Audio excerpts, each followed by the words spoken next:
So we had our two-thirds majority. Okay? Tun, how do you feel, Tun? Great. Yeah, anything else?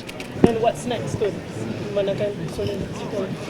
Well, we still have the third reading. And I think everything will flow smoothly now. Would you blame the Sarawak MPs for sabotaging the bill? No, I don't think they have their right to vote against whatever is said their right. So, Tun, is this expected result? No, not quite. We expected, of course, for everybody to vote and to show that two-thirds support us. Kan all this while mereka selalu melaungkan tentang hak-hak Sabah dalam pilihan raya. But today, bila mana mereka berpeluang untuk mencipta sejarah and yet they decide not to even vote. Jadi saya selaku orang Sabah, saya cukup kecewa. Saya rasa ini mereka telah pun buat satu keputusan yang amat tidak adil, yang amat merugikan rakyat dalam perkara ini. So, saya rasa mereka akan dijadikan macam satu kumpulan yang telah pun menjejaskan dan menjatuhkan rang undang-undang ini dan sejarah akan saya rasa menghukumkan mereka nanti. Saya faham dan saya tahu bahawa rakyat akan dapat lihat dan akan dapat membuatkan keputusan keseluruhannya terhadap tindakan mereka ini. Abstaining is voting for no. So all this talk about GPS, oh no, we are not against it, but they are actually voting against it. It is very sad that GPS is putting their political interests over and above the Sarawak's interests.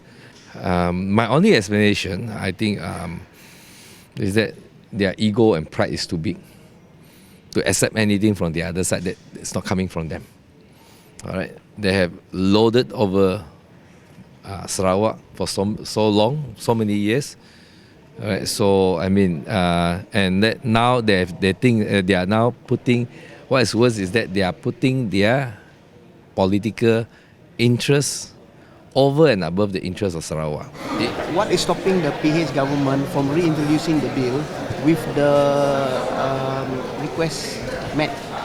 With those small requests that they asked, that small little semantics. They have already explained by the Prime Minister. He did indicate just now during his explanations and the winding up when he clearly stipulated that a select committee will be formed for any amendment on the other bills where this is required. There's nothing stopping the PH government from reintroducing this bill, right? No, there's no double jeopardy. This is not a criminal case. It's not a criminal case, but you can imagine if one particular fundamental things that we cannot agree in, and yet you cannot agree on it and vote for it, what more other things that we can realize? 55 years.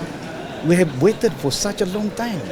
I mean, this is something that's really, we are not saying that we should be in a hurry, but for God's sake, this is 55 years, and this is the fundamental thing. So what's stopping you? What's stopping the PH from reintroducing the bill we can introduce in more favorable terms. It is more favorable. It's only merely interpretations.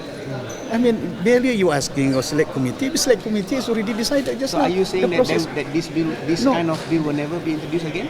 It's not the case because never introduced. But what is, when you look at it, this is the moment that we can introduce. But you want to prolong it. You want to bundle together with other things which will take time. Yeah. When there is a need for us to build road now, don't wait for another 10 years. It will cost you more.